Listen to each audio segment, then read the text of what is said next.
Thank you very much, Perry, and it's wonderful to be here speaking to all of you and to see so many students in the room.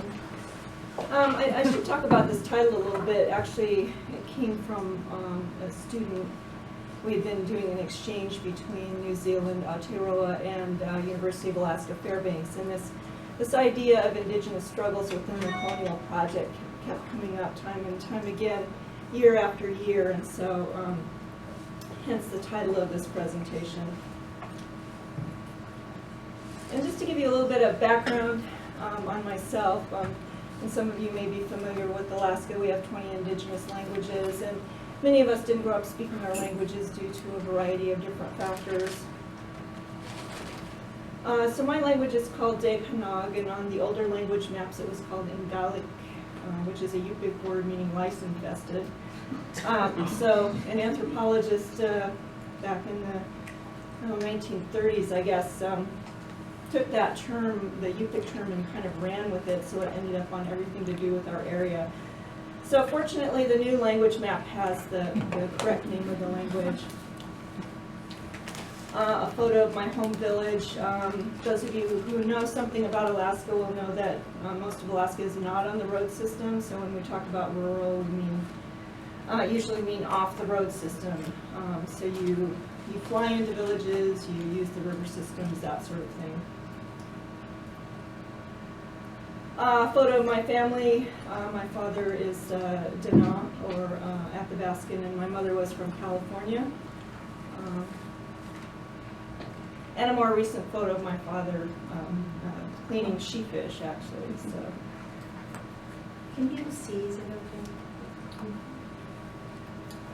So I'll get right into this project here, and there are a few acknowledgments to make, including Fulbright New Zealand, Victoria University of Wellington, who was kind enough to host me there last year, and the Te Kawa Maui School of Maori Studies. So Peter Ads was the head of school the previous year for Maori Studies, and he wrote me an invite letter. And then my colleague, Dr. Ocean Mercier, see her name here for some reason, but she came to Alaska back in 2006 and returned for a couple of years actually, and she was interested in what had been done through the Alaska Native Knowledge Network, and perhaps some of you might be familiar with that website, looking specifically at cultural mapping, so the kinds of cultural mapping projects that have been done in Alaska by different Native groups. And so, you know, I guess any mapping is kind of cultural mapping, but she was, you know, interested specifically in what she could take back in terms of course development. So we started working together back in 2007, doing online exchanges with our classes, and you know, kind of morphed into video conference and Skype exchanges and that sort of thing. And Dr. Mercier is a PhD in physics. She's the first Maori woman to earn a PhD in physics. And then when I was here last year, you know, I gave a similar opening to my presentation, and I didn't acknowledge the people who had written these wonderful reference letters for me, you know, in order, you know, so that was part of the process of getting the Fulbright. And so, of course, Dr. Gilmore, and we still, you know, claim her at the University of Alaska, so, you know, hence the logo there, and Dr. Phyllis Fast, who is now retired. So, actually, as I was preparing for the Fulbright, and as I got into the Fulbright, I was interested in kind of these public discourses around Indigenous peoples, Indigenous knowledge, you know, and how these are framed within my institution, as well as, you know, what this looks like, what this was going to look like at Victoria University of Wellington. And I hesitate to use, I guess, institutionalized, because these discourses change quite a bit depending on who's in power at the university. So at the University of Alaska Fairbanks, the ridge where the university is housed has been, you know, called University Hill for I don't know how long. And it didn't really have an official place name, but of course it is an indigenous space. So back in the early 1990s, an elder from Minto came to Fairbanks and said, look, here's the history of this hill. And this was used as a meeting place for our people. We would come here to gather wild potato, but we'd also, meet to talk about important issues, and the hill is called Trothiada. So, just last year, the name became official, and there were, a number of different objections to the renaming of University Hill. We had, a linguist, I thought, who, thought that Trothiada didn't mean University Hill. That's another tale that Perry can tell you. There was another history professor who said, oh no, that's not the history of University Hill. So there was all this resistance really from a few people about actually renaming it. So it has been renamed, and we have a sign now. We don't have at some point I think we'll have a building, an Indigenous Studies building, but right now we do have the official name in place, as well as plans for an Indigenous Center. Oh, and I should say the people in this picture here on the right is Dacre Maynard, who's an art professor at the University of Alaska. He's quite well known, and he travels nationally and internationally. And then in the middle is Yvonne Peter, and he is our only Alaska Native at the executive level right now, so he's a vice chancellor. And then on the left is Phil Charette, who's in charge of the College of Rural and Community Development. So I don't really have time to talk about the structure of the university. It's a small university. So in looking at these, various discourses about Alaska and about, really Indigenous spaces and places, there continue to be these, this framing of Alaska as, the last frontier, kind of these manifest destiny sorts of discourses that go on. And so, last year I just stepped out of the Chancellor's convocation, and he was talking about Trothiada and how great it was, that we had this, place name that was finally, official. And then he went on to talk about Alaska as a vast natural laboratory, So there's sort of these, decolonizing and recolonizing discourses that go on simultaneously, and it's probably like that, in many places. But, to me it's becoming, I guess, more and more obvious and more irritating on some levels. And also, this idea about, adventure seekers, coming to Alaska. So what does that mean, really, to come to Alaska as an adventure seeker? Yeah, so anyhow, an example of public discourse, this stuff is on our website.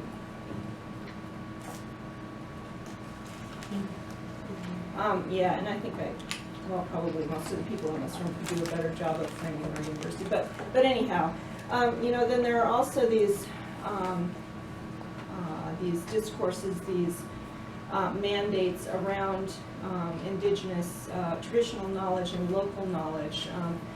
So, they would like to see more of that, across the different programs and courses, and not just, in Alaska Native Studies programs. And they are also looking to increase the number of graduate students. So there are some, very positive discourses in addition to some of the more questionable ones, I suppose.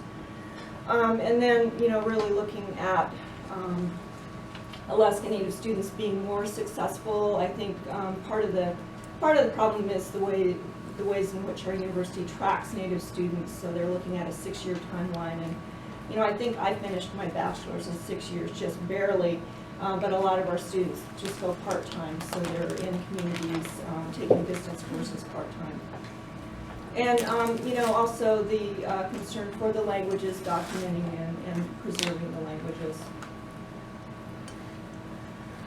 There are also, we have 3 main campuses in Alaska, and then a number of rural campuses, and we have a statewide office. And so a lot of our mandates come down from the statewide office, so there's sort of this structure in place there. And, they are concerned with the graduation rates and recruitment and that sort of thing. So, part of the rationale, I guess, for choosing Victoria University of Wellington, was that they've had, in some cases, programs in place longer, and of course they've been very successful with the language revitalization in New Zealand, in Aotearoa. They've been pushing initiatives in higher education, I think, for a longer time. So, those were a couple of the reasons that I, chose Victoria University of Wellington.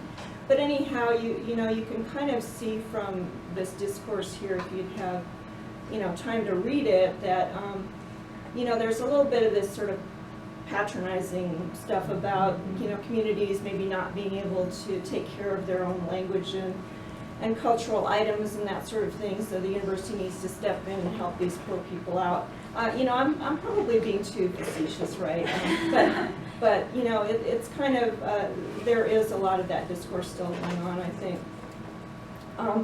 There's also, in the third paragraph, this statement about research-based and Indigenous knowledge. So there's kind of this, great divide there between what they think is science and what, Indigenous people think is science, right?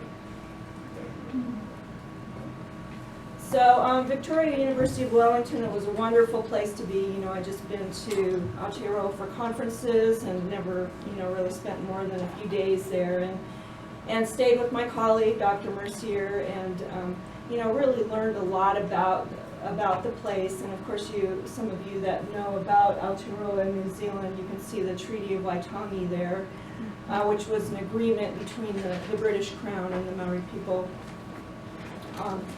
And there are various challenges and issues, I think, with the way the document was translated. There was one understanding that there would be a governance, and another understanding by the Maori people that, there was actually sovereignty involved. So, that's one of the challenges. The bay here outside of Wellington. And then Victoria University of Wellington has the oldest Maori studies program in the country, as well the oldest marae, sitting on the university there.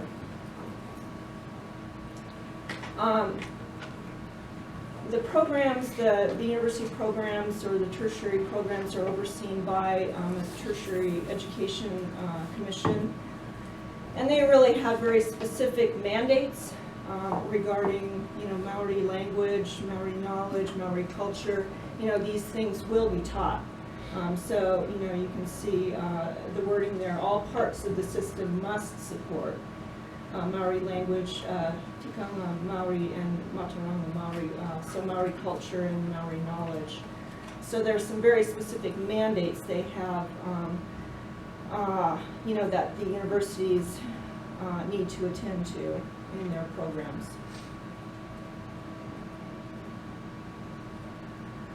In terms of VUW's public discourse, they also have some very clear wording, and they are, and some of this is actually similar to my university, so recruitment, retention, and achievement, and then the contribution of Maori knowledge to scholarship across the discipline. So they really are concerned with meeting that mandate, of having Maori knowledge, contribute to programs and courses. Also building staff and that sort of thing. And then one of their strategies, and this is from a paper that Dr. Mercier and I have done, securing the intellectual potential put at risk through the experience of disadvantage. And so this was, actually, one of the only statements, I guess, that, kind of reflected still that paternalistic attitude, about the Maori people. So I think it's somewhat less visible in their public face as a university, but, here's a strategy that kind of reflects that. So, she frames it as, well, yeah, that it could be worded, a bit better, I suppose, but still it's a step in the right direction in terms of focusing in on Maori students. So they do have a guide to teaching Maori content in university courses, and when I was there I was involved in faculty orientation for one day, even though I wasn't really faculty, but I was teaching there for the semester. So this is something that they go over in faculty orientation. I think for Maori staff, they get called upon a little too much. There aren't enough people to help programs across the university do this kind of thing. So, but they are moving in a direction, I think, where they'll have a bit more support in that regard.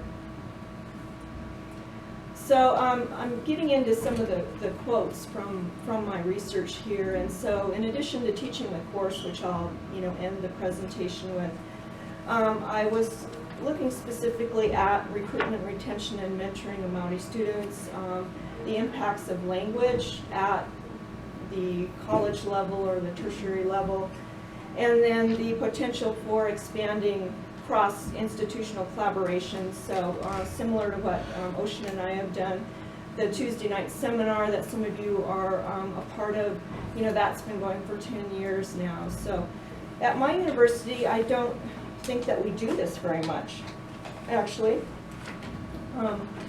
Have these sorts of international collaborations. I mean, it can get difficult with time differences and that sort of thing, but Ocean and I have found it, very rewarding for the students, and I have some of their quotes as well. So recruitment and retention, my first questions were around this, and I interviewed most of the faculty at Maori Studies, except for a couple that were on sabbatical, and a couple of students, and then I have also some field notes from other interviews that I did. So this was a woman who's involved in administration, but she had come through the Maori Studies program, and she's talking about Maori students coming to Maori Studies from other programs. And she says, almost in a kind of refugee way, which I thought was really interesting, like they were, able to go there to find a safe space, with people that they could relate to, I think. And so, but Maori Studies became their refuge and a program that they finished. So the top quote, too, is talking about some of these reports that were coming out of the university and who, what the retention rates for Maori students were in these different programs. So the Tertiary Education Commission is looking specifically at percentages, right? They want to know what percent of Maori students are, successful in getting through these different programs. But they're not specifically looking at numbers, which is interesting. So they did a study, they interviewed students, they looked at these stats, and they found that if Maori students didn't do well in, their first year in another program, they drop out and move into something else. But in Maori Studies, they keep repeating courses and they come back and keep trying. And so they had a lot of students repeating courses, and then if they were able to go on to a higher level, they would do that. So versus other programs, and I think she was talking about the business program here that has a series of 5 courses or papers in the first year that are very difficult, I guess, for incoming students to make it through, and Maori students have a challenging time with that. So, they were able to say, well, we have 100%, Maori student, success or making it through this year, but they only had 2 students, Right. So, and those were the ones who didn't really struggle, through the first year and onwards. And then, they also said, if it hadn't been for these students finding Maori Studies, the stats for the institution would have been much worse. They wouldn't be here probably, or they'd be somewhere else, maybe in one of the tribal colleges.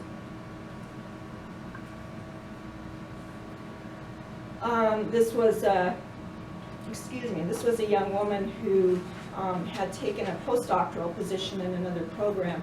And there aren't that many, I didn't get the statistics on this, but I got the feeling that there really wasn't much Maori faculty representation outside of Maori studies. And this young woman was in the history program, I believe, and feeling quite isolated there because she was the only Maori, the only person of color in that particular program.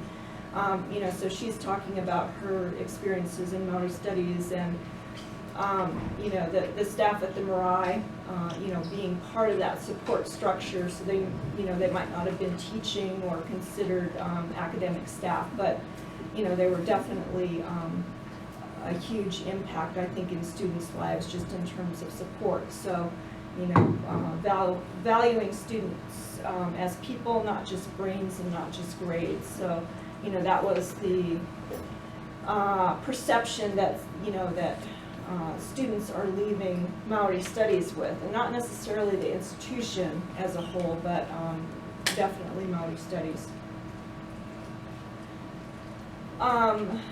One of the people I interviewed talked about this mandate to integrate Maori knowledge across programs, and talking about some academic staff doing that in inappropriate ways. And we're so marginalized and we're so othered that students could take a Maori studies program and at the end of it think, well, Maori are really bizarre and really different, aren't they? So I thought that was kind of an interesting statement from her, and of course a Maori woman. But when they see that actually the same history, the same experiences, the same perspectives can be seen in other places in the world. And she's talking specifically about the kind of exchanges that Ocean and I have done, as well as the international seminar that you have here. That students really, start making some interesting connections, and they're still coming through. What I thought was really interesting was they're still coming through this system in Aotearoa, and learning about, we're a wonderful country with great race relations, and it's all grounded on a happy treaty, and that's the kind of myth they were taught in high school. And from what I've read about language in Aotearoa, I would have thought that things would have been very different, but I'll get to another quote where my interviewee kind of frames it a bit, so you can perhaps understand why that isn't so. So this next one, I had the three categories, but they all overlap. So the second category was around language. And the woman that I interviewed is now the head of School for Maori Studies. So she said, we have 400 plus kohanga reo, which are the preschool programs, preschool immersion programs. And then, then it drops off to less than 100 immersion schools.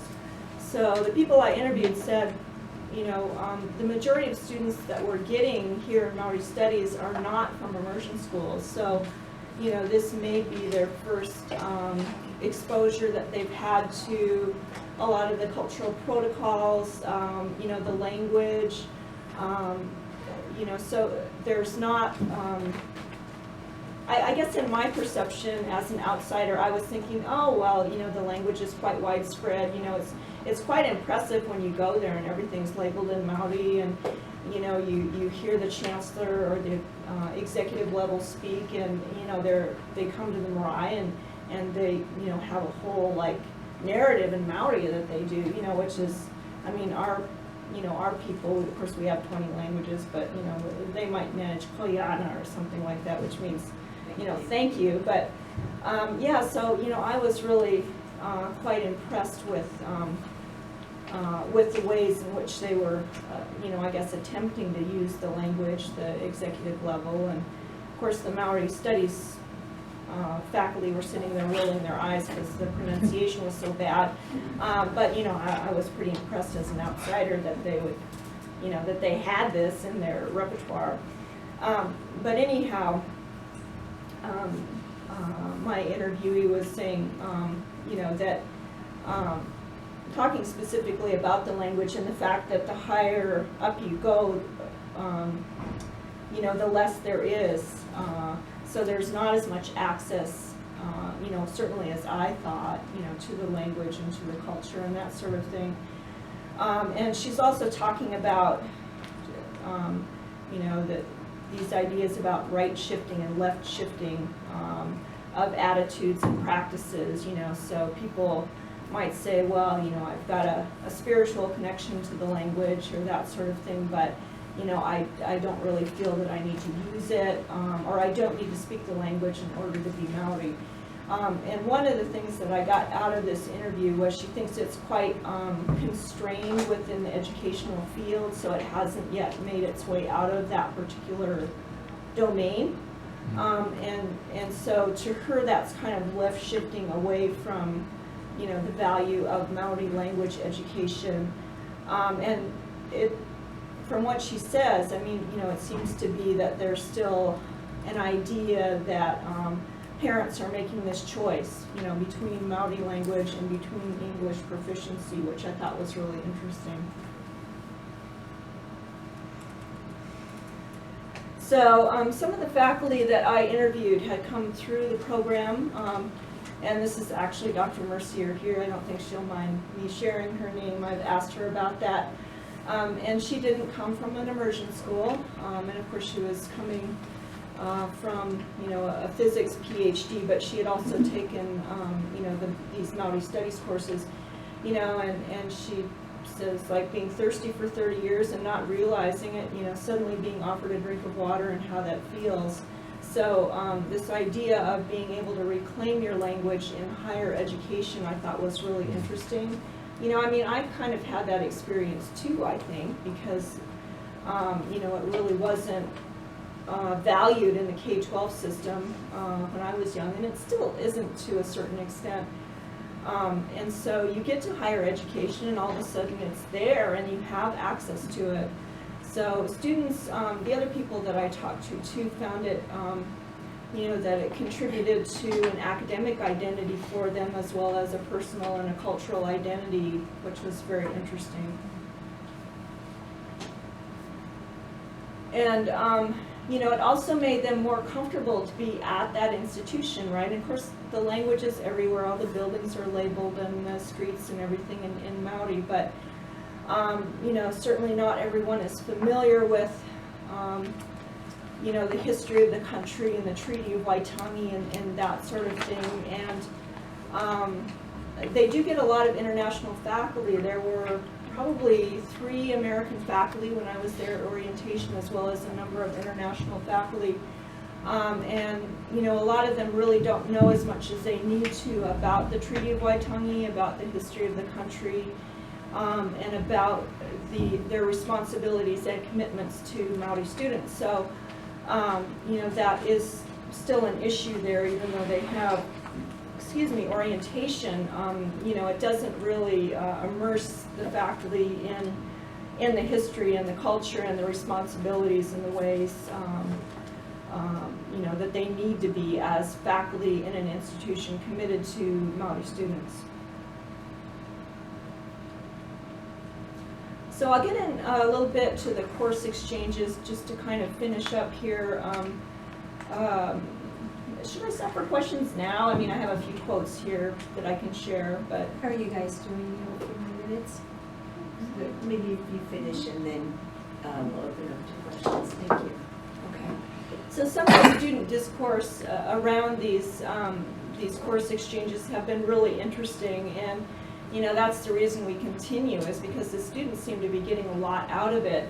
And I was really quite surprised at some of the quotes that the students have provided over the years. So a student in 2007 is talking about the colonizing system, the education system, you know, and learning nothing about the history of New Zealand that involved Maori history or Pākehā history, which is their term for non-Maori. And it was not until the university that I even learned about the Treaty of Waitangi, and you know, talking about having feelings of shock and sadness and anger you know, that they hadn't learned this earlier on, and they had to get to university to learn this. So, you know, it's really quite striking to me after reading a lot of the literature that comes from Aotearoa, and then having students say this kind of thing, and they say it again and again, year to year. It doesn't change, which is really interesting and concerning. And so this student here, just from last year, you know, the only people who are having concerns about our people, our traditions, you know, we have these similarities that are so close. The Indigenous ties were almost instantaneous. And they talked about, you know, being on, you know, being in these conversations with the Alaskan students, and, you know, being so surprised that everyone was on the same page. You know, it's like, I can't believe that I'm talking to students so far away, one of the students said, and, you know, I feel such a closeness with them, and I don't get that when I step outside of Maori studies. So it's very interesting. So, you know, they really did network, did a lot of networking, and I think they have stayed in touch, actually. One of our students from 2007, you know, is talking about her experiences in the class as a Pakeha student, a non-Maori student, and, you know, thinking about how Ocean's course changed the way, you know, that she thought about, you know, women's studies, women's experiences, and, you know, who needs to do the work, you know, who needs to be in charge, you know, of the work there.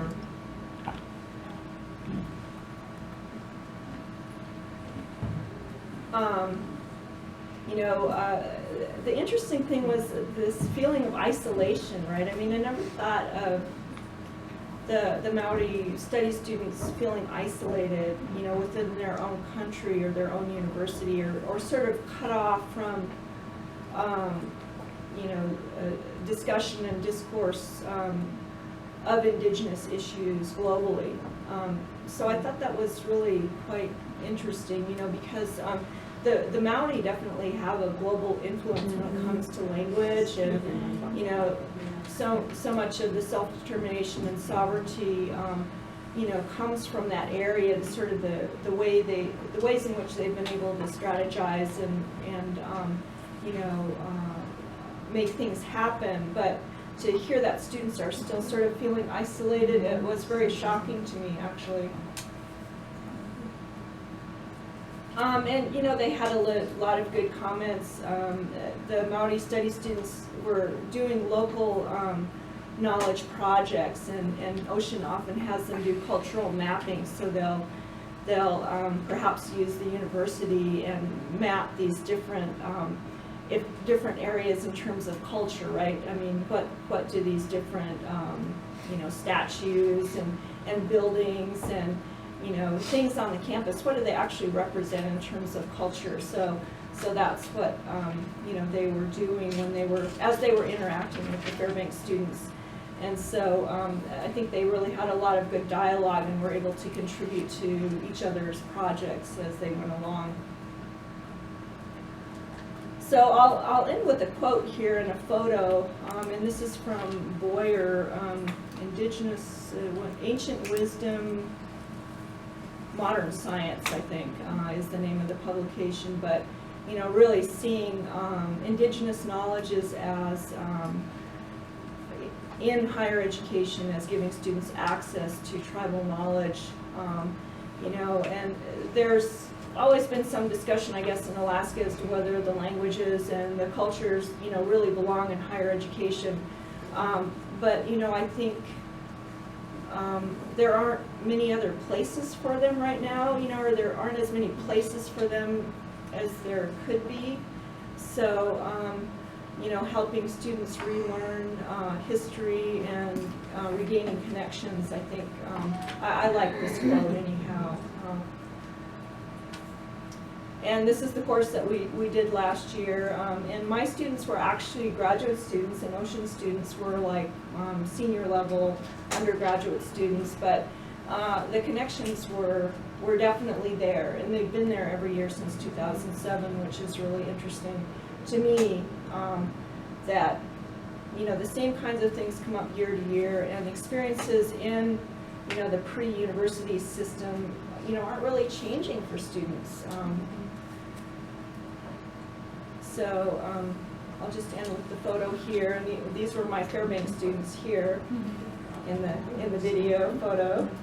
And then I had a student in Virginia, it was very late by the time we finished the course, and then our Maori studies students at UW. Wonderful.